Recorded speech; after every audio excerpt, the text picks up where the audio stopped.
complete the non-deterministic algorithm, then we'll be coming to the randomized algorithm. So I have loaded the major portions of the randomized algorithm that is in form of 2 PPT that is loaded. So this is the second algorithm. In addition to that, this is the second part. Huh?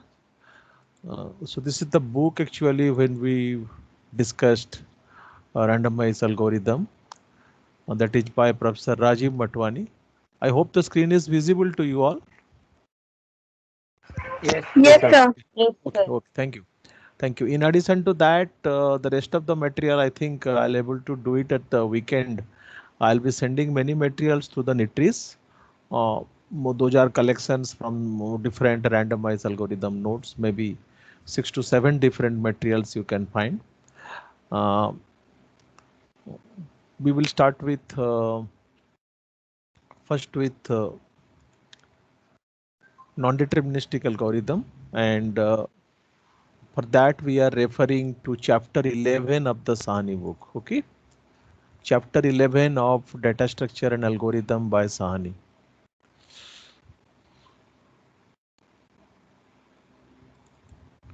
Yeah, so this is chapter 11, and my suggestion to read only 2 articles, that chapter 11.1 and 11.2.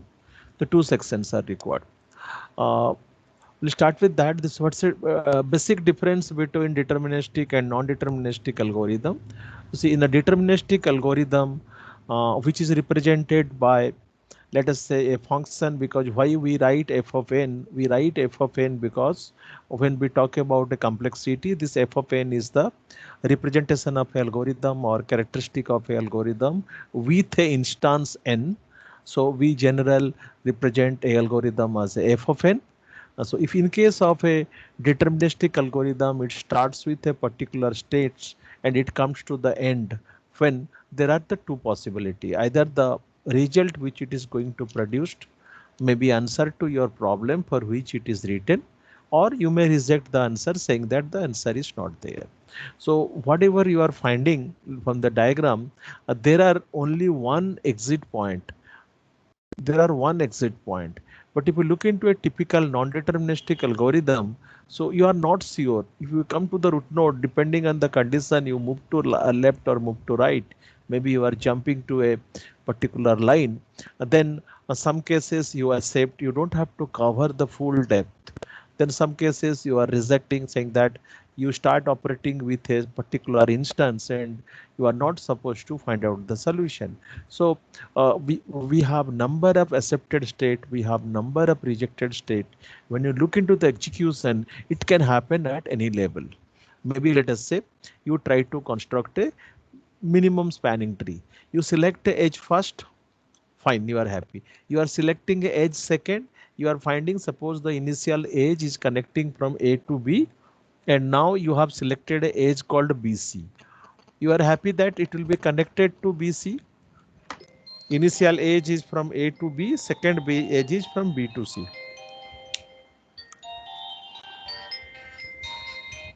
Second edge is from B to C.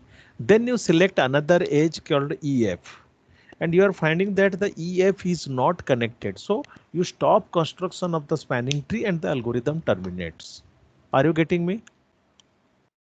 You start picking of edges to construct a minimum spanning tree.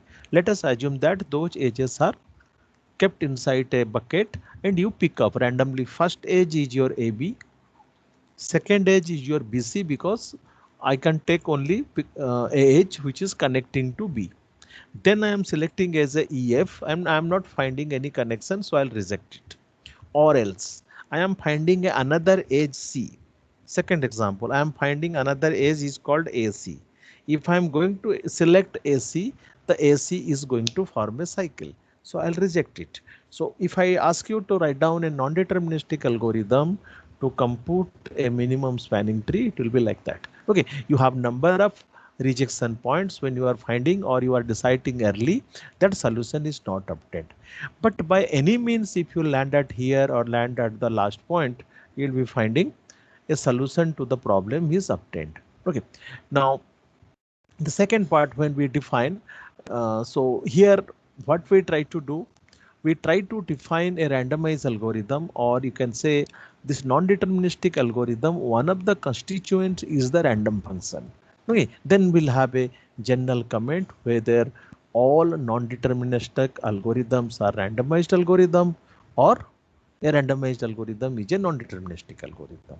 If your and randomized algorithm is going to produce a solution to your problem, and definitely the complexity is fixed or bounded by a polynomial time, then it is a deterministic algorithm. So an algorithm where every operation is uniquely defined is termed as deterministic algorithm. That means you are writing an algorithm to the quicksort.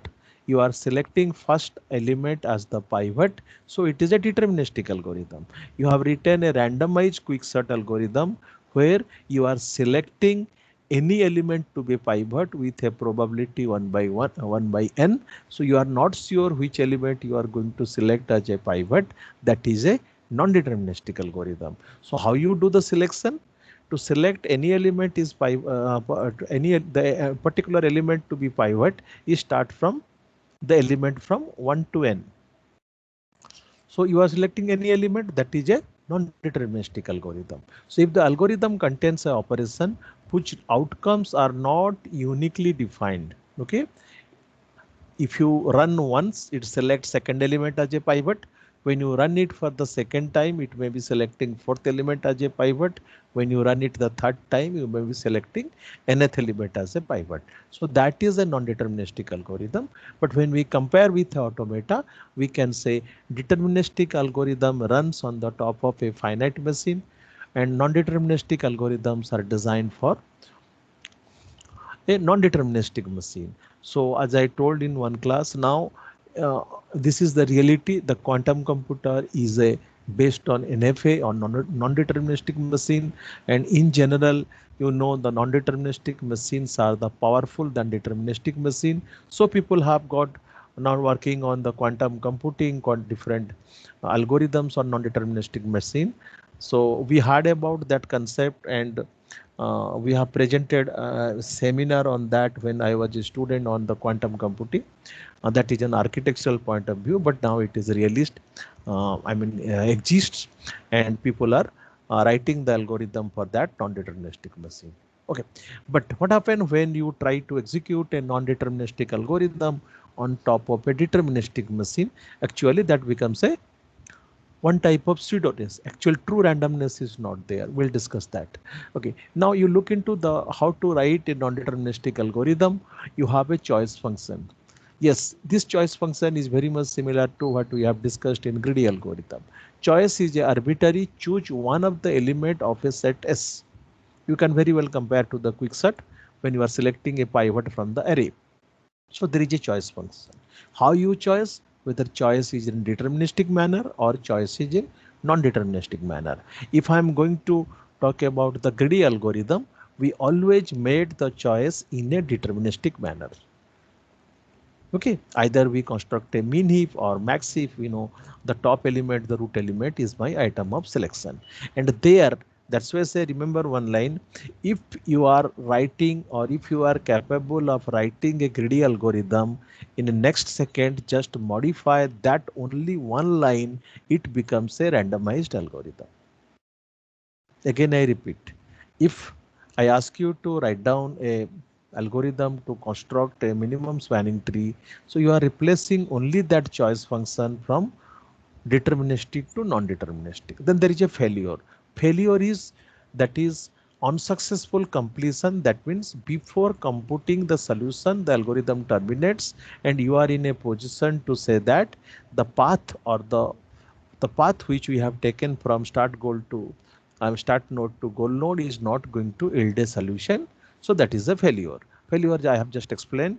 If you have selected a edge AB, then you have selected a edge BC, then you have selected a edge AC, so it is going to form a cycle. So that a failure function must be there. You can write in your algorithm failure. Then what is a success function? Success function signals a successful completion if you are selecting all unique edges. Moreover, they are not going to form a cycle.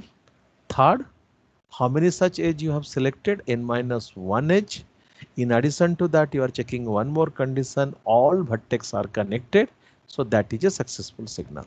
So a non-deterministic algorithm may terminate successfully, may terminate unsuccessfully. A non-deterministic algorithm terminates unsuccessfully if and only if there exists no set of choices leading to the success signal. That is what he tried to say. If you run a non-deterministic algorithm, you may get one failure, you may get two failure, you may get three failure, you may get 1,000 failure.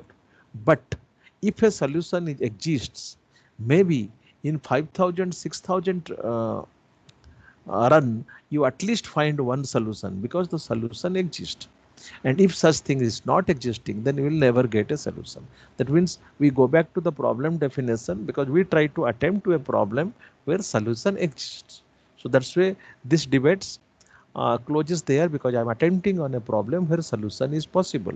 And similarly, if you want to prove that there is no solution and I am proving that through a simulation, then you write a non-deterministic algorithm and which will term unsuccessfully. Maybe you, because of time constraint, you run it for 2 days, 3 days, you never find a solution.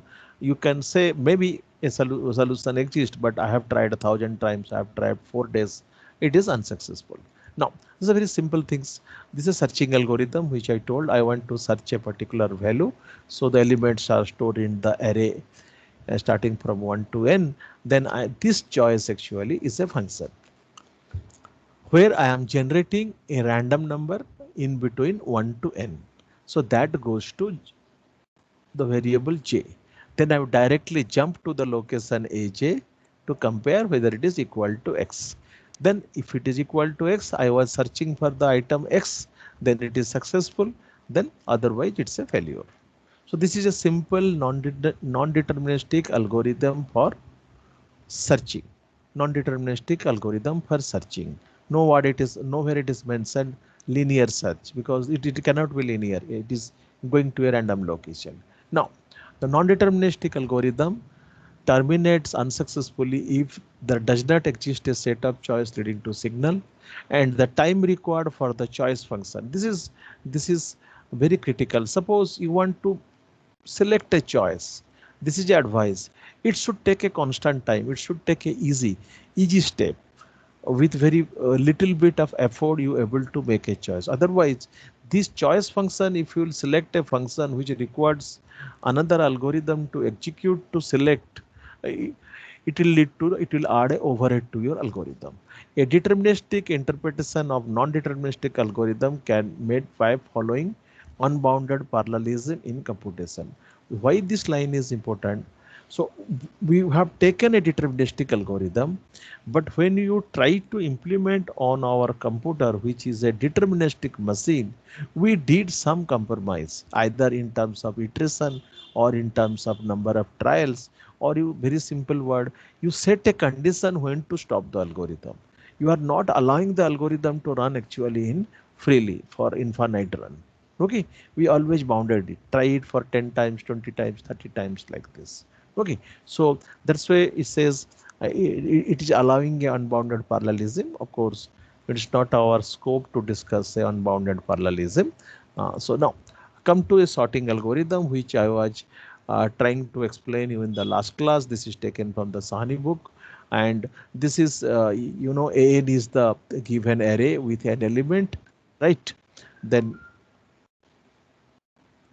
an element, then what we try to do, we have taken another array B and we initialize all the element of the array B to 0. Clear? We start with array A where the element is to be sorted. We take the help of another array B to initialize to 0. Then here is the non-deterministicness comes to the picture. We have a choice function which returns the number between 1 to n. Now, this choice function, if I really want to implement, then I'll be using a random number generator, which will return me a number in between 1 to n. Then what we try to do? Now, I have to copy which one? My outer loop is 1 to n. That is representing the array A. I want to copy the first element of A1 to a location J in the array Bj. So first I checks whether that location is occupied or not. If that location is occupied, that means it is a failure. My algorithm terminates. So when this case may happen, this case never happens for the first iteration, but this case may happen second iteration onwards. Because first suppose you generate location number 4 and second again you generate a number location number 4. So this is going to happen. But if you look into a perfect random generator which never repeats a number in near future, you will be astonished. You will be able to set the number.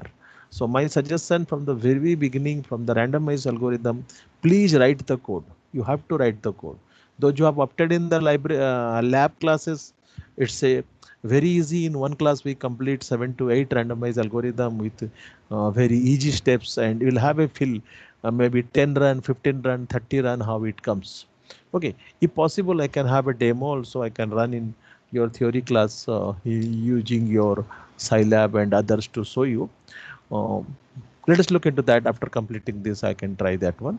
Now I am comparing this location. If this location is already occupied, not equal to 0 means some number is already stored. Step number 8 says we terminate the algorithm with a failure. Otherwise, the location bj is assigned with AI. Now, look into the end of the braces at line number 10, and the starting is this line number 6. So this is the domain of the loop, starts from 5 ends at line number 10. So let us say this is repeated, and every time I generate a unique random number, I copy A1 to B4. Let us say I copy A1 to B4. A2 is copied to first location of B1. A3 is copied to second location of B2, and A5 is copied to fifth location of B5, and A6 is copied to maybe A4. I have missed. A4 is copied to maybe location number B7. In the array of 10 element, we able to copy it uniquely, and we never met the condition, that is line number 8. So now all elements of AI is copied to the different location of B. Now, actually objective is sorting, then what we try to do. So the time complexity, if you look into the line number 4, line number 5, this is order of n, line number 5 to line number 10 is also order of n, and then we are verifying whether the elements in the array B in a order or not. That means I am comparing B1 is greater than B2. Maybe here, what is the assumption? My all items are unique. So that is the reason I have not put equal to symbol here. So strictly I am assuming that my input is not containing any duplicate element. And if you are a good observer, you may insist, sir, why not you are adding that line into the comment. So I will write all element.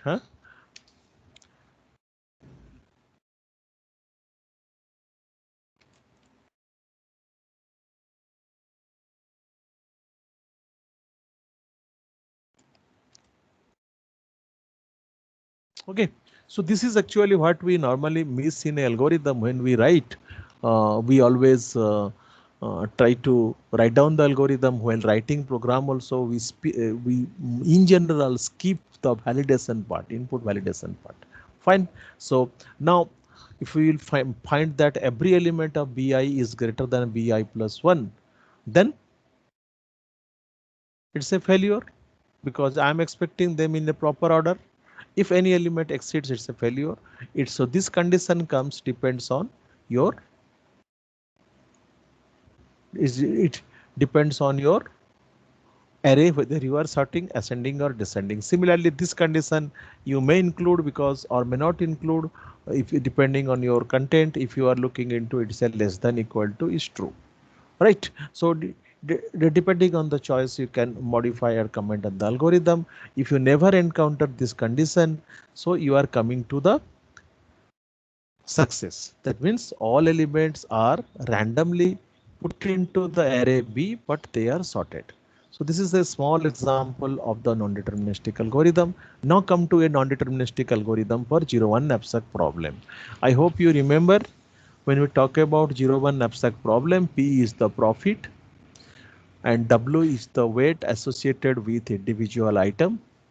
N is the number of element. Okay. N is the number of element, M is the knapsack capacity, And here actually we introduce one more constant that I am happy if I'll get a profit. If I'll get a profit more than R. If it is less than R, even if I got a solution, I am not happy with that. Okay. And X is the binary variable, the array which stores the binary variable, whether I am selecting item or not selecting item. Now, this is W is a variable which is used to calculate the total number of weights or the current weight of the knapsack, and the profit P is corresponds to the profit what we have obtained if we have selected the item. So this is continuously incremented with selection of a item. So W increased by the weight of that item, and profit is also increased by the profit associated with that item. So that every time the P is added with a small pi and W is added with a small wi, which is the weight. Now you see, look into this algorithm. This is a non-deterministic algorithm, but it always terminates because my outer loop is order of n. Now you look into this. What is the guarantee that? Let us come to this. What is the guarantee that you will get a solution when you try to sort n number of element? But if you look into that non-deterministic nature, what we can write? We will write instead of a success, we'll write instead of a failure, I'll write we'll go back to this line number 3 and we can start. So the algorithm, are you getting? If I'll write instead of what we have written at line number 12, this failure function, will write go back to line number 3. What will be the nature of the algorithm? What will be the nature of the algorithm? Yes, please. So Las Vegas. What will be the nature? Yes, huh? Las Vegas. Plus. So if we do the looping, it will be Las Las Vegas. Vegas. No, we will come to that. No. If we'll do the, because you see the algorithm will not stop unless and until we find out the solution. We know a array can be sorted, right? And suppose you made the 1,000 runs and you never meet such condition, your algorithm is not stop. If you are going to do that, can you say the complexity is, I mean, when that algorithm will terminate? You will not able to say, but the solution to the problem exists. The solution to the problem exists, but you do not have an exact algorithm when you say this algorithm is going to take n trial or n square trial or nq trial. Okay, so similarly, because with this reference we need when we try to talk about NP complete. Now come to that, here also we have a choice function. I am flipping a coin or I am taking a help of the random number generator to decide whether it will be a 0 or 1. So I am visiting a item, I am flipping a coin. I am visiting second item, I am flipping a coin. If head comes, then I have to test whether I can accommodate or I can take that item. Provided what I need to check when before taking this item, whether this item can be accommodated into the knapsack. So if it will be accommodated, I'll take. Now see, I am talking of multiple 0 and knapsack algorithms simultaneously, but what it try to do, it never bother to check in between. It is just adding that if choice is 0, this part will be 0. If choice is 1, the weight will be added. Clear? You see, in this algorithm, I am not checking whether the item can be accommodated into the knapsack. I simply visit a item, generate whether I'll have to or flip a coin, so that if head comes, I'll take, if tail comes, I'll not select the item. So in that way, I'll do it for n times.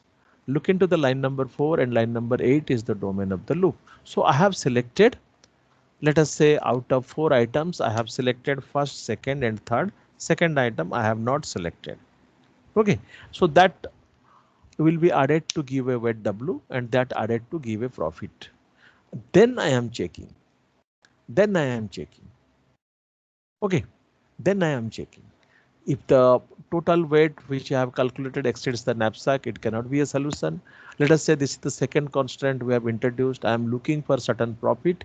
If the total profit calculated is less than R, I am not accepting. Otherwise, it is a success. Okay. Now, We'll go back, and for this 0-1 knapsack problem, I try to write a Las Vegas, I try to write a Monte Carlo. Okay, I try to write a non-deterministic algorithm which is very much similar to that, that in between the selection, the algorithm will stop. When it observes that my conjugative selections is going to exceed the knapsack, then why to do it for all n items? When I've selected the first two items, I'm finding that knapsack capacity exceeds. I cannot take the third item, so I'll stop there. Okay, so this is a non-deterministic algorithm, and your task is to write different non-deterministic algorithm when we talk about the Monte Carlo, Las Vegas, or the Shadow.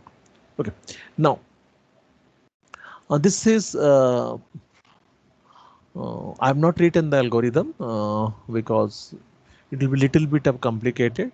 So with these two basic things, we'll be continuing with your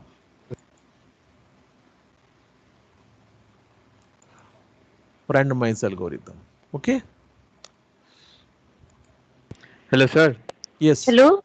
Sir, Yes. in the non-deterministic searching algorithm, Right. when we are finding out the index I, Yes. where we are searching if bi is 0 or not, why are we terminating the loop as soon as bi is not equal to 0? Can't we just regenerate another I randomly?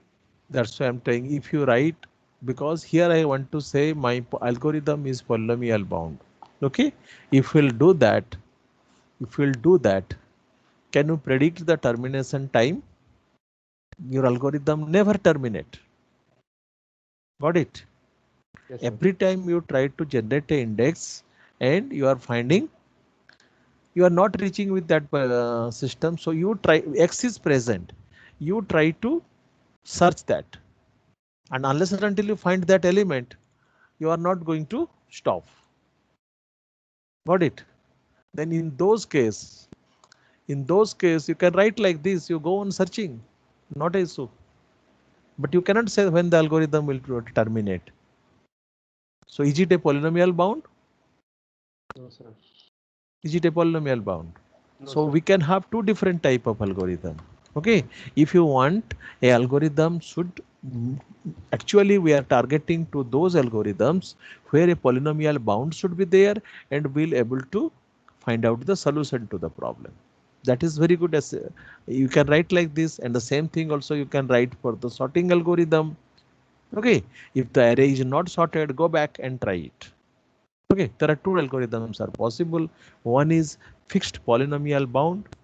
Then what is the designer's choice? We try to, and when your stopping criteria is not defined, or there is a probability that you are never coming to a stopping criteria, that is also a non-deterministic algorithm. But that is not going to solve our problem if we try to implement or adopt the algorithm for any actual application purpose. Okay, so yesterday we are with the complexity classes. Now at least you will have an idea, because the success of the algorithm is a probabilistic, right? Sir, Yes. hello? Yes, sir. Sir, in yesterday's class, you were talking about means the characteristics, how we can characterize if a algorithm is randomized or deterministic or not. You were talking the select statement in Quickshot says that means as we're taking pivot as first element or last element, but in the algorithm you just told, you were talking like if the algorithm terminates or not, that depends, or that tells us if that algorithm is deterministic or not. Sir, actually No, no, no. exactly There what are is there, the there are the two things. You see, I am if I am using any of the, if I am using at least any one statement which is not uniquely executed, any random number I am generating, then it is a randomized algorithm, right? First let yes, us, sir. if I am using, don't come to the deterministic non-deterministic first. So if I am using a random, if I am any statement which never yields a fixed result, Like as you say for quicksort, I'm selecting, I may get first element, I may get second element, I may get third element. Any single line, if I am using a random function, it is a randomized algorithm, right? Now you come to deterministic and non-deterministic. Deterministic and non-deterministic is depends on how it terminates, with how many steps it terminates, right? In deterministic, you have a fixed number of steps, and at the end, you come to last and judge it is a success or not. Okay, but when it comes to the non-deterministic algorithm, it may stop in between, leading to the failure. Even if it comes to the end, it may be also a success or failure. To realize that non-deterministic algorithm, right? To realize that non-deterministic algorithm, we implement a random function. We implement a random function. Okay, we implement a random function. So you can say you cannot say that all the randomized algorithms are non-deterministic algorithms. Or any clarification? Yes. No, no, sir. Thank you. You see, my all another thing you remember, all my randomized algorithms are polynomial bound. Otherwise, we should not take it, because if I'll run the algorithm and with 1,000 trials, I'm not going to get the result. We cannot adopt that for any practice. Okay, so they are the selection function. Yes. Sir, so randomized quicksort is a deterministic randomized algorithm. Yes. But if we put a random statement inside that, it divides further if No, no, only no. You see, even number listen, is listen, out listen. of The 10. quicksort is always going to produce a result, huh? Whatever it may be. Whether you select first element, second element, third element, any element as a pivot, only complexity varies. Your solution is guaranteed, huh? No, sir. What I'm saying is, it proceeds further only if some random condition occurs, like coin toss. If only head occurs, then only it proceeds further, and Which it one? does not. Which one? For quicksort, I'm saying if we insert a particular statement inside, that it proceeds further only if head occurs, and Okay, it huh? does not. Huh. So Then you can say it then, becomes a non-deterministic, but it for quicksort it is never happened. That type of situation is not there. Okay. yes, sir. It will be more clarified if we'll talk about again the 0-1 knapsack problem. You have many example of variants of 0-1 knapsack. You see, when you are adding a first item, in case you select the first item, your knapsack is full. So again, you are going to try it again, right? You go on repeating unless and until you are able to get the item. Are you getting me? Suppose for 0-1 knapsack problem, your solution is 1011. Apart from that, if any combination you selects 1100, it is not possible. 1110, it is not possible. So any selection you made, you go back again start. So that will be a non-deterministic algorithm. Okay. Okay, sir. So Thank you. now one thing is that when we try to select a item in quicksort, it associated with a probability. Agreed? I have n items. What is the probability that anyone can be a pivot? 1 by Yes, 1 by n. So 1 by n.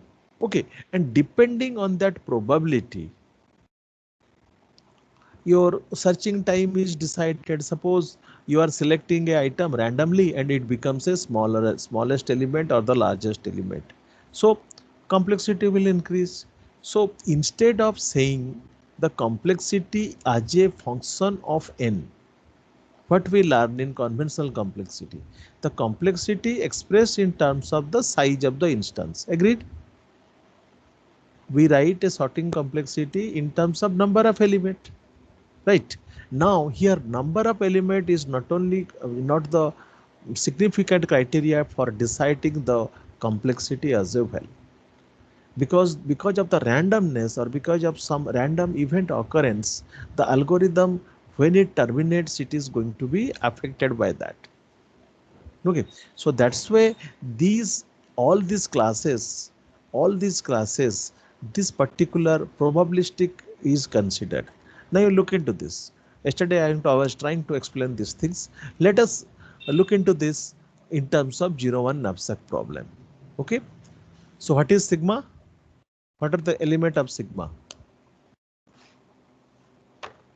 What is sigma here for 0-1 knapsack problem?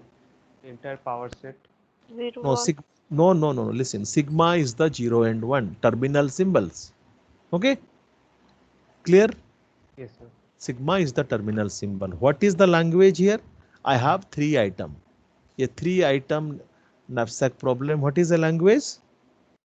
The language is power set. no, not the power set. Again, don't confuse. What is the language? My alphabet is 0-1. How many strings I can 3 digits, 3 letter strings I can construct using 0 and 1? 8. Okay, that is the language. So my language starts with 3 zeros, 001, 100. All how many states are there? How many elements are there in L? 8 elements. 8. 8. Agree? So that is the language. So how a language is generated in automata? How a language is generated in automata? We talk about a regular expression, right? Yes. Yes. And that regular expression is recognized by a deterministic finite automata. Yes or no? Yes, You sir. can construct a DFF that recognizes or that produces all string using 0 and 1, I mean of the length 3. Okay. So that machine which you are designing is the machine on which I am going to solve now 0-1 knapsack problem. Right? Suppose out of all states, three solutions are there. Let us say 101 is a solution is acceptable because of my condition, my capacity of the knapsack. Very simple say. 10 is a solution, 11011 is a solution. These three are solution. Right? If these three are solution, then what I can do? I can write an algorithm. That it is only going to recognize that 3 solutions. Is that clear? My objective is to find out the solution to a given 0-1 knapsack problem. Okay, for that I need a polynomial time algorithm. Okay, now I am going to take the help of randomized algorithm going to do that. So I know there are 3 solutions, let us assume. So these 3 solutions are belongs to L, that is clear? Yes, sir. This clear? Now you look Yes. into the first line. Let you look into the first line. We are talking of a algorithm A. We are talking of a algorithm A. We are talking of a algorithm A. That is the randomized algorithm which is designed to produce a solution. Let us say. Now what I try to do, I am verifying. My solution is getting verified in the reverse way. I pick up anything from L. Got it? Suppose I pick up 000 that belongs to L. And then I try to check whether 000 is a solution or not. Clear? 0 is a solution? No. 0 is a solution? No, sir. No. Then 001 is a solution? Answer is no. So I am trying for all elements of L. This part is clear? First line, Yes, X sir. belongs to L. Then I try to test whether the algorithm AX accepts. For 000 it is not accepting. For 001 it is not accepting. What is my algorithm? What is my algorithm? Let us say my algorithm is an automata, right? It only recognizes 3 strings, 101, 100, 011. My algorithm only recognizes the 3 strings. If I start from a goal state, I can starting state, I can come to the goal state. Other than that, if I'll try to supply 000, 010, 100, it will not come to the goal state. Then we talk what is the probability. If I am trying for all the 8 cases, what is the probability that my algorithm, now we forget about automata, think that is the algorithm which takes the input S and tests that whether that is a solution in polynomial time. If more than 50% of the time it finds that this is a solution. This is a solution. Then it belongs to the class that is RP. What is the second condition? If you try out any element, let us say I am slightly going to modify the question, and let us say I have to generate prime numbers that starts with 7. I want to generate prime number. I want to generate 8-digit prime number that starts with 7. Okay, so if I look into what are the possible 8-digit number that may be representing the whole 8-digit number, out of which if I say only start with 7, that represents that. So then I can explain x is not belongs to n. That means I am going to try out with a number which first is not 7, and I want to test with my algorithm. Definitely the probability will be 0. It cannot be a prime number. Any question? Yes. So this is the way the complexity is calculated. Okay. And let me tell you, when you will entering into the details, though we try to simplify, but things will be bit of challenging. And otherwise, if you read the book, only you will be finding these things is written, but it has to be discussed with simple problems. That's why always I say, you please try to understood the 0-1 knapsack problem. Try to understood the 0-1 knapsack problem, or a spanning tree, or maximum we can go for the traveling salesman person problem. So we will be always explaining the different answers with help of that. Okay. Now, if you develop a randomized algorithm, and if you experiment for 100 times, and then you compute this value, and if it is found to be greater than half, and then you can say this algorithm belongs to the class of RP, randomized polynomial time. Why this polynomial time word is there? Because the algorithm which runs terminates in polynomial time. Okay, and so another time it says sometimes the success probability changes if you run it again and again, right? But remember, in practice, when we try to do that, we don't have any time to find out a find out a path from source vertex to end vertex by running the algorithm again and again. So we are looking into that algorithm which always produces a better solution. Maybe sometimes I am finding best path also using in randomized algorithm. I don't have any time to run it again and again. I'll run it one and I'll compute a path. It must be a path, but it must not be a smallest path. Okay, so then comes the second one, that is 0 error probability polynomial time. And when the polynomial time, it says the algorithm is bounded by a polynomial time. So this is a Las Vegas algorithm running in expected polynomial time. The algorithm terminates with a expected number of trials or polynomial time. And if we look into the class, the probabilistic,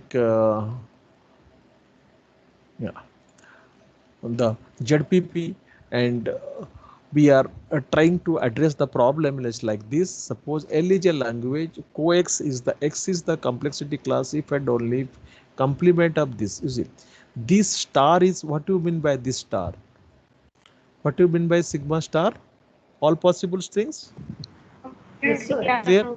So that means you are now restricted your solution, as I have told that I want the first item of the knapsack to be selected. And in case of sigma star, you have got 3 items, you have got elements or the strings which start with 0. But I want the first item must be selected. So L contains those languages where it starts with 1. That means 100 is allowed, 101 is allowed, 111 is allowed. Okay, others are not allowed. So sigma star represents that, as you say, there will be 2 to the power n number of element, like starting from 000 to 111. Okay, so this is that means you are going to select a solution only from L. That means by some means you are not touching to the sigma star, you are not addressing to a large number of. Initially what we tell, a simple, we are looking into all elements of the L. Now we restrict here. We restrict here to this. Okay. Now second probabilistic class. This is also very much similar. Only if you are trying for all 8 elements, there we are finding first finding is okay. That is, it is greater than 1 by 2. Here is also greater than 1 by 2. But here it did the mischief. If something is not the part of the string also, it sometimes also accepts that, tells that this is a, sometimes that is also accepted. Okay, that is also accepted. Here acceptance is greater than 50%, but one condition that if X is not belongs to N, that is also, some of them is recognized by the algorithm with less than 50% probability. Okay, so the probabilistic polynomial time, as it says, probabilistic polynomial time, this reduces the error probability. We can repeat the algorithm several times on the same input, and if we'll find this result, then only we can accept. That means you are not going to run it once and conclude that it is belongs to PP. Suppose you try with all element with L, and if all are belongs to L, this value is goes on increasing. This value will goes on increasing. But if you try to test it, because your algorithm is a randomized algorithm. See why it happens. Your randomized algorithm. So X is not belongs to L, but the algorithm is a randomized algorithm. That's why it says it accepts. That means if you are trying with a string which is not belong and you get a few numbers is being told by your algorithm, it is accepts. So that comes to the PP. And when you run number of times, you'll be finding this upper part, this probability will increase, this will decrease. Okay. So this is your probabilistic polynomial time. Okay. So consider the randomized algorithm has a two-site error. Two-site error as the definition of PP says. So these are the questions, and maybe we'll be discussing with an example. But remember, some question comes to that you prove that the algorithm has a two-side error. Means the behavior swings like this. Either X is belongs to L, accepts, X is not belongs to L. Uh, uh, Even the algorithm accepts, because algorithm is not sure. Algorithm is not sure because it uses a randomized function. Something which is belongs to L, it says okay, and something which is not belongs to L also it shows okay. So just you tell me, is it going to happen with a deterministic machine? Very simple thing. Is it possible with a DFA? Yes. Yes, anybody can respond. Is it possible No, sir. with DFA? You see, very simple. If you look into NFA, with same transition, you are running to two different state. Suppose I am at P0, I am simply sketching a automata with P1 and P2. Then I am not sure, let us with a transition with 1, I am moving from P0 to P1. With same transition with 1, I am moving from P0 to P2. Got it? I am not sure. That is the nature of the randomized algorithm. If you use a random things, sometimes it going to accept that string which is not a solution, which is not a solution. Okay, so then comes to your third complexity class, that is BPP. You see, if you observe all these complexity classes, you have a value over here 3 by 4, 1 by 4. This is the average. So the success of the algorithm 75% success, above 50%, less than 50%, because it's a randomized algorithm. So based on that success, it classify them. Okay, very simple thing. Here it is 3 by 4 and 1 by 4. Previously it is greater than 1 by 2 and it's less than 1 by 2.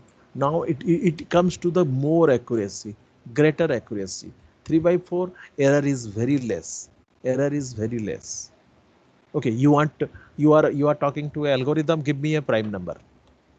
Okay, you just talk to an algorithm, give me a prime number. What the algorithm says? Algorithm gives you a prime number. If I'll show it by writing the code also. It will be on my second slide. If you go in advance, I am writing a prime number generation algorithm. You'll be finding if you enter a prime number, it will say it is a prime. And if you try with 100 element, if you enter some non-prime number also, it will say it is a prime.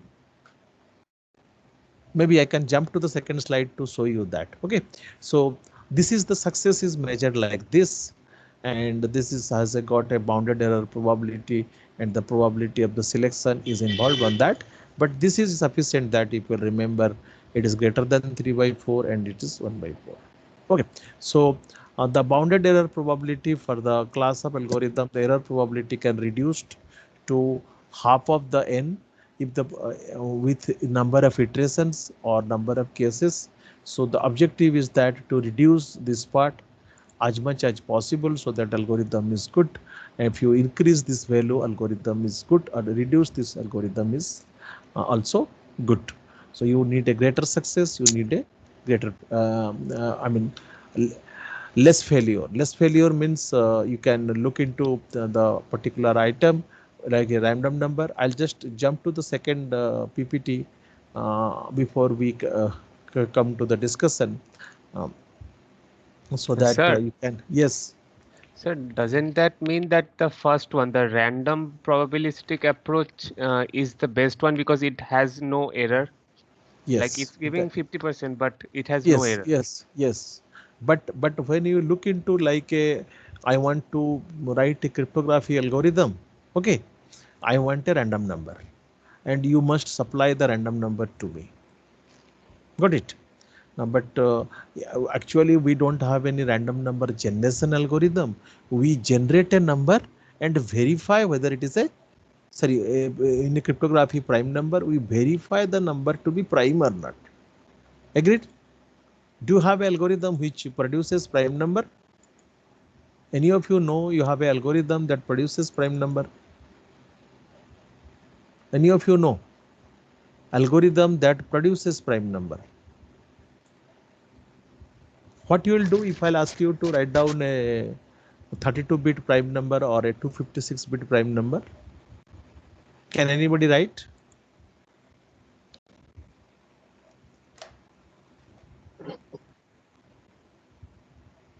Okay. Now we'll come to this sorting algorithm what we have discussed, very much similar to the Sahani. Now you see, when it comes to the implementation, we take the help of the randomness associated with the particular language.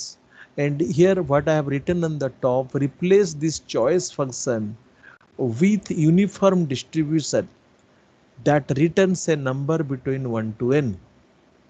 Okay, if you run it for the first time, it will return 2. Maybe running for second time, it will return 4. And very much likely that the number will not be repeated in near future, but the number will be repeated. That's why we call these numbers are pseudo random number, that we will be discussing on the first part of the slide. Now, see, if you're looking into this, my idea is just to explain you a particular algorithm, how the randomized algorithm is going to help you. So, yes, this algorithm is going to compute the value of pi. If you run it once, you will never find the pi value what you know, 22/7 or 3.14 like this. If you run it again and again, you'll be finding as the iteration increases, you'll be finding the pi value. But if you'll go for infinite iteration also, you'll be getting a wrong value. Okay, so this is the way. If you run it for 1,000 times, 2,000 times, 5,000 times, and if you tabulate the value, you'll have an interesting observation. And I cannot guarantee that it behaves uniformly on different hardware. It will go for different way. So how the pi value is find out? What is the idea for constructing a randomized algorithm? Here you see the this is the first category of algorithm what we have discussed, that is called a numerical probabilistic algorithm. Here the random element allows us to get approximate numerical result. Example is that we try to compute the value of pi. What is the experiment? I just like the experiment is very much similar to the bullseye. So you have pick up, I have given you 1,000 arrows or the dot. You have to throw that 1,000 dot. Remember, you have to throw that 1,000 dot. I fixed a number, 1,000 dots to bullseye. And when it hits the bullseye or the target within a circle, you calculate as a success. If it hits on the circumference also, you calculate as a success. Otherwise, it is a failure. So when I have given you 1000 arrows and I am throwing it, you may be finding 900 arrow meets the first condition. It hits into the center or to particular area, as well as including surface. The rest of the arrows are hitting outside. Here the random element allows us to get a approximate numerical result. That is, we are computing the value of pi, treating that the arrow what we try to throw, we draw a unit circle. We draw a unit circle, and the unit circle is the criteria that I am going to calculate the pi r square in terms of that. Okay, so this is, instead of finding a deterministic method, we cannot find out a value of the pi using deterministic method, and so this is we run it multiple time, will provides the approximation result. Okay, now you look into this. This is the problem very much similar to estimate the pi value. To estimate the pi value, we randomly throw the dots to the unit circle, that is of circle of radius 1. Count how many dots will fall inside the circle. Clear? For example, this is the figure given below, and you have a point. If the A point, it is a success. If the arrow, your dots actually hits at the B, it's a failure. So you have given n number of total dots. Let k is the number of dots that is falling inside the circle. Clear? We start the experiment with 1000 arrow, 2000 arrow, 3000 arrow. That will vary. Okay, that will vary. How we are writing a randomized algorithm for that. Okay, so now this is clear. And if the total number of trial is n by k, will be approximating the ratio of the area of the square. This I told. I assume that when I threw sufficient number of arrows, it is hitting into different places in the circle. So the point of the arrow actually scattered over the circle, and when I say the k arrow is going to hit outside, and I mean we assume that the k number of arrow as the falling inside the circle, so this k dots actually nothing but this is indirectly representing the area. So now we are finding for a sufficiently large number of n, this n by k will be 4 pi r square divided by pi r square. Why so? We assume the outer boundaries are there. So some are falling outside, some are falling inside, but the totally this is the area. And we are computing the pi value as pi equal to 4k by n. Okay, we are computing the pi value as 4k by n. That means we are going to conduct this experiment. Okay, so this results, and if you look into how these values are coming, you can say if you look into the unique circle, and this is actually pi by 4, and this length is 1, this length is 1. So the area of the full circle is pi r square, which is pi. The area of the quarter circle is pi by 4. So in this way, if you calculate, we are able to justify the. Now if you through the n dots counts the number of dots that falls into yellow area and falls into the blue area, so which is implemented through a randomized algorithm. And this example of randomized probabilistic or numerical probabilistic algorithm, you see from where to start. This is a polynomial bounded algorithm. First thing, look into the line number 5 where j starts from 1 to n. Right? So you are going for n number of trials. That n may be 1000, n may be 2000, n may be 3000. Very simple. It will take 5 minutes to write a program, implement it, and get a graph. Or sorry, here graph is not required. You go on tabulating the pi value. Start with n equal to 500, 1000, 1500 like this. Now here is the randomness, because these things I have written in compatible with the MATLAB, and which takes actually minimum time for me to write. So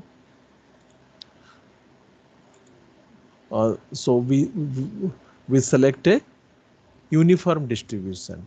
So what the uniform distribution does, it returns the random, it generates a random number in between 0 and 1.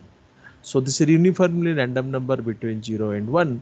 So I took 2 coordinate because I want to position my dot. I treat this as a Cartesian coordinate. Okay, and once the dot will be there, the dot will fall into here, suppose, or B. This has a corresponding x value and it is as a y value. And if we'll do it for the first quadrant, we can repeat it for the other also.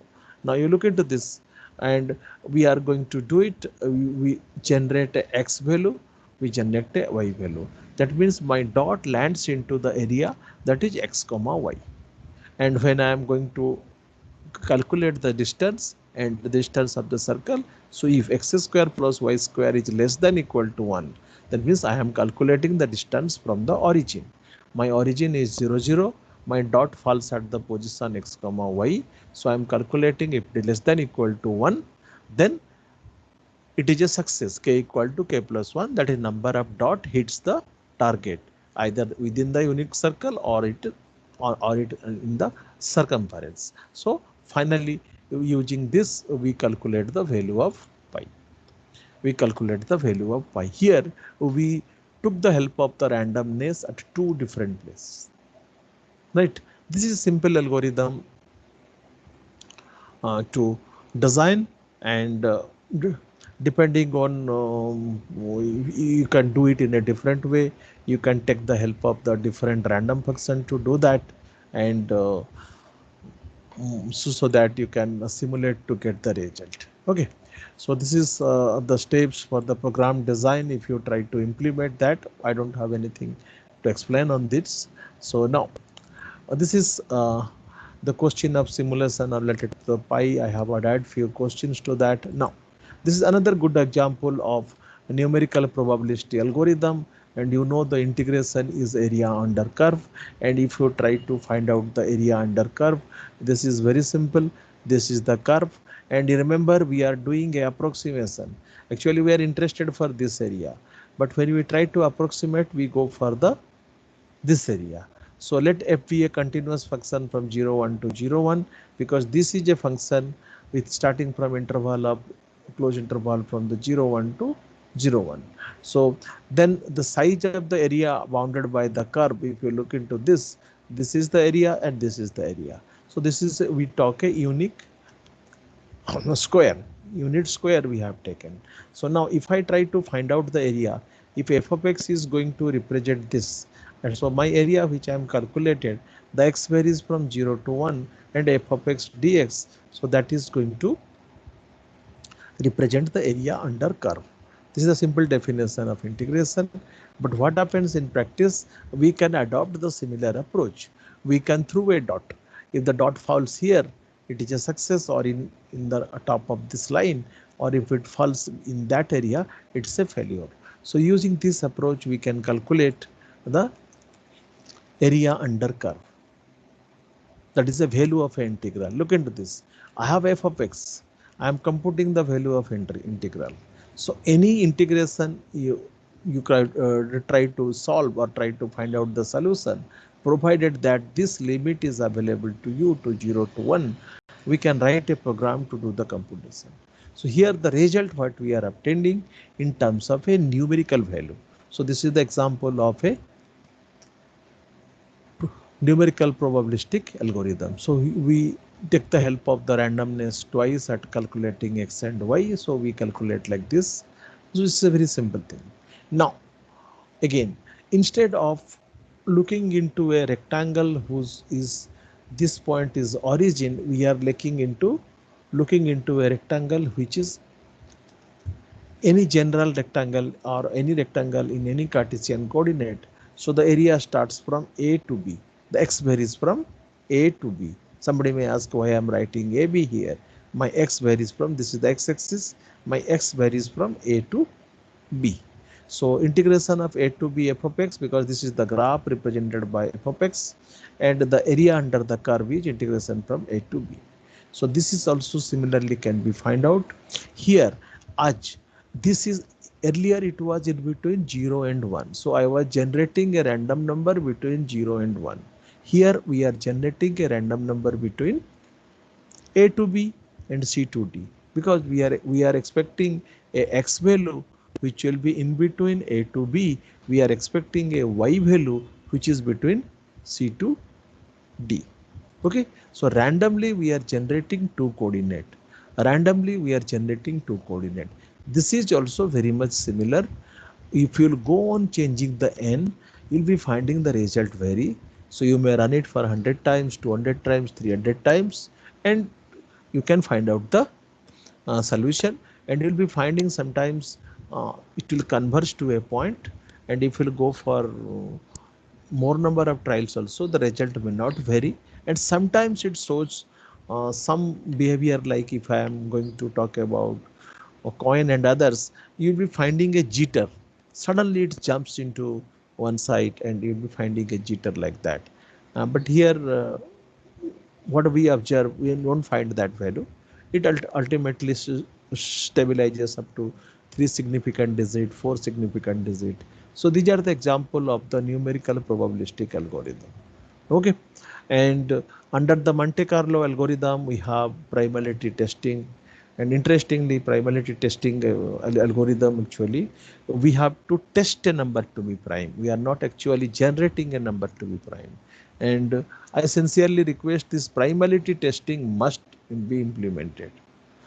The probability testing will be must be implemented, because this we usually a lab work for us, very simple algorithm, and here we need to test a given number is prime or not. You take 20 to 30 prime numbers and test it again and again.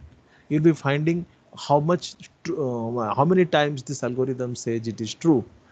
You'll be finding 75 to 80% time it will say it is true. Why? If I'll write a deterministic probability testing algorithm, what will be the complexity? Can anybody respond? What will be the complexity of a probability testing algorithm? You know.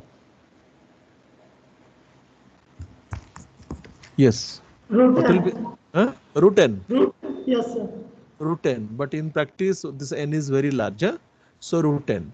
That means if I want to test it, it will be root n. But in comparison to that, you will be finding it is going to take the very less time to test a number to be prime. You see, you are working on a security system. Every time you have to generate a nonce, every time you have to generate a key which is prime. And if you go for a very costly algorithm which takes more time to test the number is prime or not, it may lead to the implementation failure. So we have to go for a algorithm which is test a number to be prime and its success ratio is high.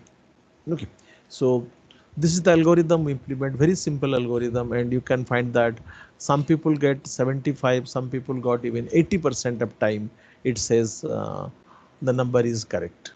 Okay, so this is a randomized probability testing algorithm. We will be discussing that.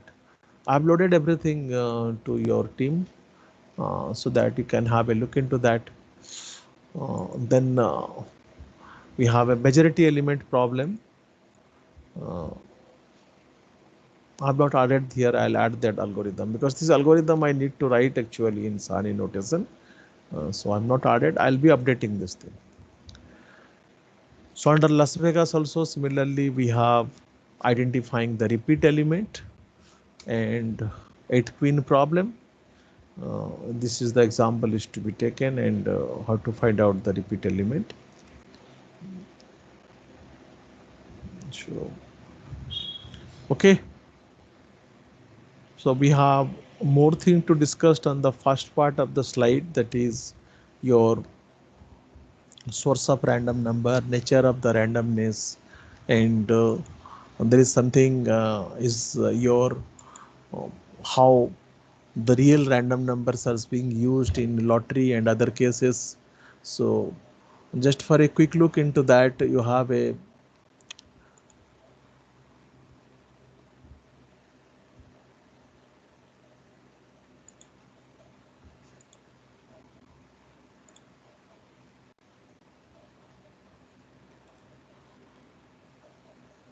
just remember it will be rand.org. Maybe just please hold for some time. I'm coming into that. Yes, this if you look into the sources of random number, people design the algorithm and others, and there is this is a source of random numbers which is called a perfect random number. And in practice, uh, the random numbers are pseudo random number. A number which is generated by the inbuilt function is the repeats after some time. But people try to design some natural sources which actually never repeats. So one of the model is the Java lamp, and second, some people has tried to model the way the noise happens in a corridor, because a random number of people are working on a corridor. They try to capture that noise and try to generate the random bits. So you'll be finding different source of generating perfect random number in this website random.org, because this is the uh, powerful input or the decision making. um, it used in number of decision making depends on the quality of the random number. Okay, quality of the random number. Different application uses the different random number. Very simple. You store all the alphabet or you store all the pictures. You want to design a captcha, and how you will design a captcha when randomly it selects. Very simple thing. I put 100 question to the question bank, and I want that it will be appear in a different sequence for a different people, which appears in exam, different sequence for different people. And then I restrict, no, I have a 100 question, everybody will get 40 question, but again the sequence will be different. These are the few simple things we have implemented. Maybe when we'll be sitting for the quiz and others, you can have a look into those softwares, how everybody gets a different question, and when there is a pool of 100 question and 40 question which is pulled to you, the peoples are different. So this is the way, some practical example we can implement the random numbers, and the sources of, sometimes people try to take the thunderstorm and try to generate the random numbers. Now if you look into the application, so we have different random numbers which I have not discussed. I'll discuss serially. That is a true random number and the pseudo random number. Okay, so this is the type of random number we can generate. This is a particular routine in the C to generate a random number. We'll be taking these things in the next class. We'll continue. Okay, the randomness will continue from this application, how to generate the random numbers. Okay, so that's all from my side, and maybe if you have any question, you are welcome.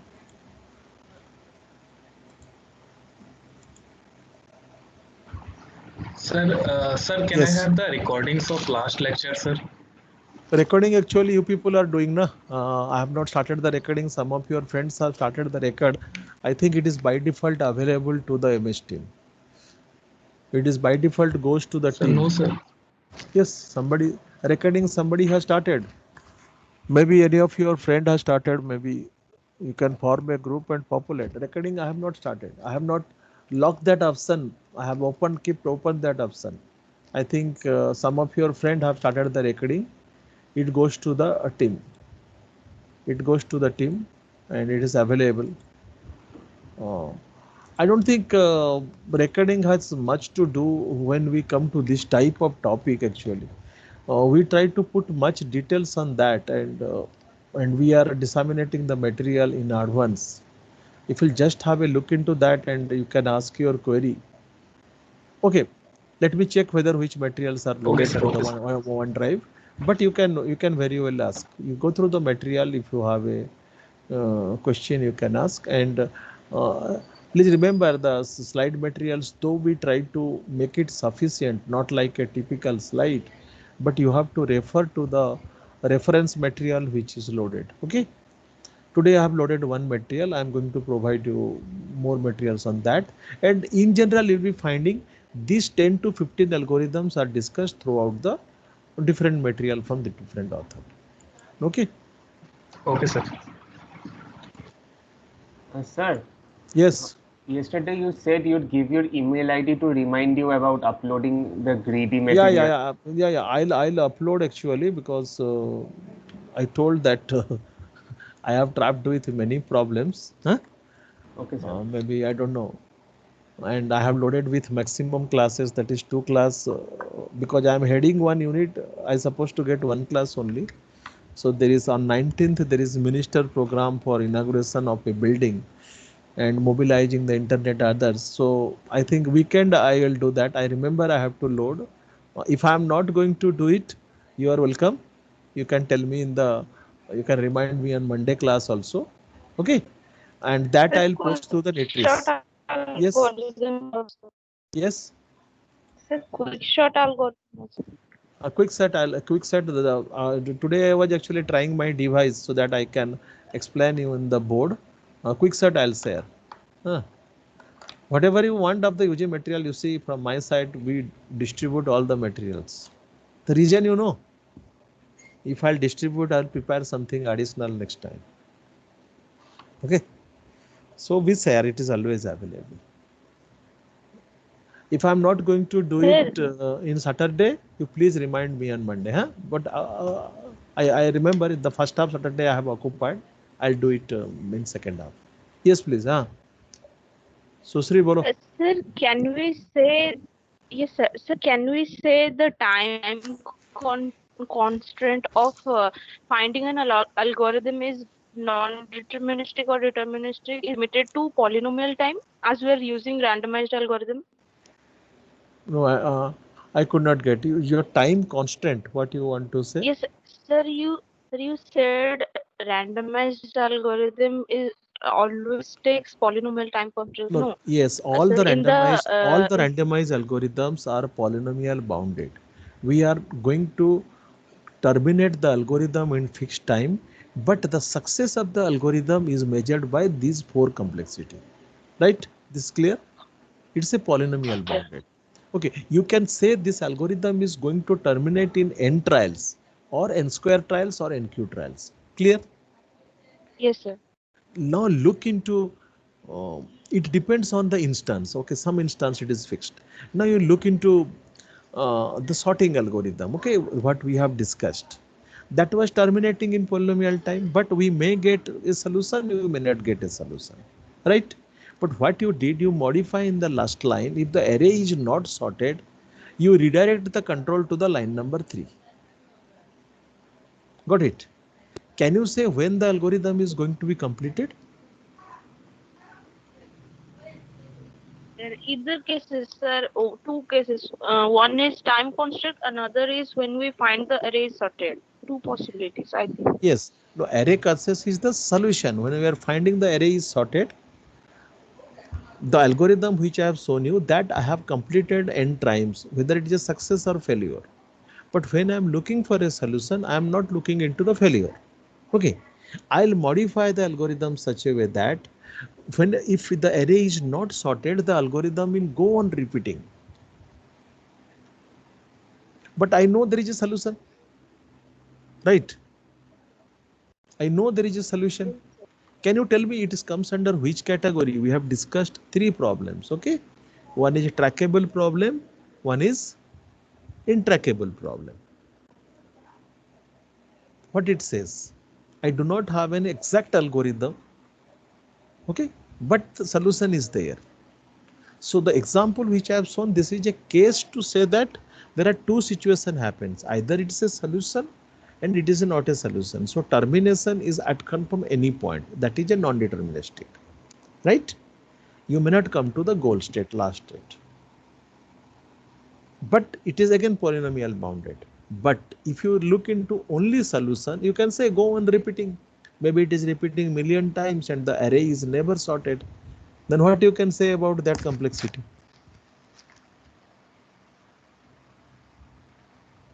If you are attempting 100 times and the array is not getting sorted, then what about the complexity?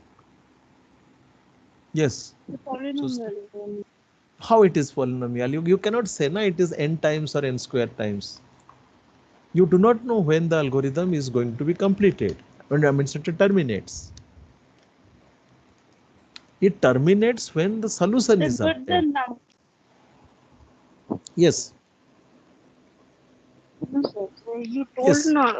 to run the algorithm for 100 times. That's what I thought. It will. No. It will when we run the algorithm 100 times, 200 times, that is in case of a randomized algorithm, when you'll be finding the accuracy or the result increases, that you can very well observe in a pi and the other values. What is the number of trial has an impact, but in the sorting algorithm, the number of trial is only not to deal with a numerical value, it's to deal with whether the array is sorted or not, right? Okay, you take it in other way. Suppose there are n number of elements, right? And if I want to do a permutation combination of n number of element, there will be 2 to the power n number of chances are there. Looking into all the array elements, so sorting is nothing but the one of the case. Are you agreed? If I'll take 3 Yes, sir. elements, I'll do the permutation. How many alternatives are possible? I have taken 3 Six, sir. elements. I want to do permutation. How many such Six, sir. combination? 6 combination. Six, If I sir. am okay, if I am going to examining all of them, that is exponential. That is the brute force algorithm, which is worst. What I try to do, I try to go on jumping from it, and indirectly I am moving around that situation. So the ultimate bound is 2 to the power, I mean your 3 factorial, right? So that is the maximum number of trials, and but for n that is very large. So we are writing a non-deterministic algorithm. Can we get the solution before that? But trying that written algorithm, but again slowly we are moving towards a brute force. And in brute force, actually, we try one and we reject one. We memorize that to reject. But here I am not memorizing. The solution what you obtained in first round, the array is not sorted. Again you are going to get that solution in 15th trial and the array is not sorted. Got my point? So here you cannot say when the algorithm is going to be terminated. Okay. So that is the nature of the non-deterministic algorithm. That means you are starting from a state, you are coming to the goal state, and you try to select a number of steps, and sometimes you never find a sequence, so that from starting state you are coming to the goal state. Yes, but please do write the program, then you will have a feel how it is the power of randomized algorithm. Yes, please, anyone? Sir, could you please explain one more time what you meant by the randomized algorithm being polynomial bound? You see, when I say it's a polynomial bound, look into a randomized algorithm like 0-1 knapsack problem, right? Let us into a 0-1 knapsack problem or a spanning tree algorithm I am going to write. So it will terminate in fixed number of steps. A randomized algorithm, decision, or you come to the quicksort. Quicksort complexity is fixed. How many trials? How many passes? N number of passes. Yes, sir. So that is polynomial bounded. Okay, very simple. Quicksort, you make the selection of the random number, I mean selection of the pivot through the random number, but number of trial is bound. Maybe maybe I ask you to write down a polynomial bounded randomized algorithm to construct a minimum spanning tree. What you will do? You need n-1 edge to be selected, right? You select n-1 edges if it is, and the algorithm terminates in n-1 steps. And if you got a spanning tree, it's fine. Otherwise, it is not fine. But interestingly, if you'll do that 100 times, you'll be finding 80% of time you'll able to get a spanning tree. Without implementation, you cannot enjoy that. How it happens? How But it sir, happens? Yes. some of the randomized algorithms we are using are including a looping factor which keeps on looping until we get a correct result. But No, so that is not. So then it cannot be bounded. Now, if you enter into the worst case, you will never get a solution. It takes too long for that. I agree. This happens. Suppose your random generator is such you never generate that number for which you are looking. The algorithm will not terminate. So that But- is not polynomial bounded, no? But sir, aren't these two statements contradictory? Like on one hand we are saying it's polynomial bound, but on the other hand we can get cases like this. No. It is not contradictory. You see, when I say non-deterministic algorithm, it is polynomial bounded first. There are fixed number of steps. It will terminate. We never did anything like in non-deterministic algorithm that solution is not obtained and go back. That we are not doing. Na? None of the non-deterministic algorithm is like this. Okay, sir. Your question is correct. So if a non-deterministic algorithm, we never did that. So we try to design a non-deterministic algorithm. What is a designer's choice? We design a non-deterministic algorithm in such a way that we will obtain solution 100%. We'll obtain a solution, but the value of the solution is not optimal. Got it? The solution is not optimal. Okay, can you write down a randomized spanning tree algorithm? What is your idea? Suppose you are at vertex A, right? Okay, Yes. there are 4 edges are running out of those vertex, right? AB is the edge, AC is the edge, AD is the edge, AE is the edge, right? You are not looking into cost of those edges, neither you are sorting them. Got it? Huh? Randomly you are selecting any of the edge. Can you write algorithm? Yes or no? Yes. Yes. You go on doing like that, and you will be getting a spanning tree. What will be the cost of that spanning tree? If you are extremely lucky, that will be the optimal one. Otherwise, it is a suboptimal solution. But the way you are, and then you are introducing, in case of a deterministic spanning tree algorithm, you look into the cost of AB, AC, AD, and AE, arrange them into ascending or descending order depending on maximum or minimum spanning tree, taking smallest or the largest. Fine, agreed?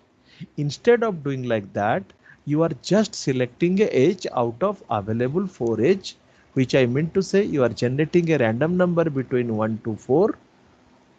Whatever it comes is 3. Select the edge number 3, that is AD. Got it? Yes, sir. You refer to the Sahni book. There is an algorithm called Solin's algorithm after Prim and Kruskal. Huh? I want a comment. What is a Solin's algorithm? Okay. Okay, sir. So we'll close the session. We'll have more discussion on that. All you are welcome, because in many real world, as I say, the randomized algorithms are using, because you are concerned with the throughput, not with the best algorithm. The example is that 100 request is there. I have to enroute the message packet. And if I'll go on computing the shortest path, maybe in 1 hour, I am not able to compute shortest path for 100 requests. If I use a randomized algorithm, I able to serve my 100 users. Maybe I have to reject 5 users, but 95 users will be entertained. So throughput matters. Okay, that is the reason we prefer. With suboptimal solution also we can satisfy a group of people. Okay, thank you. So I'm closing the meeting. I'll take care of that. The recording, actually someone has started. Maybe I'll stop the recording after the session so that the recording will be available. Okay, thank you. Thank you, sir. Thank you, sir.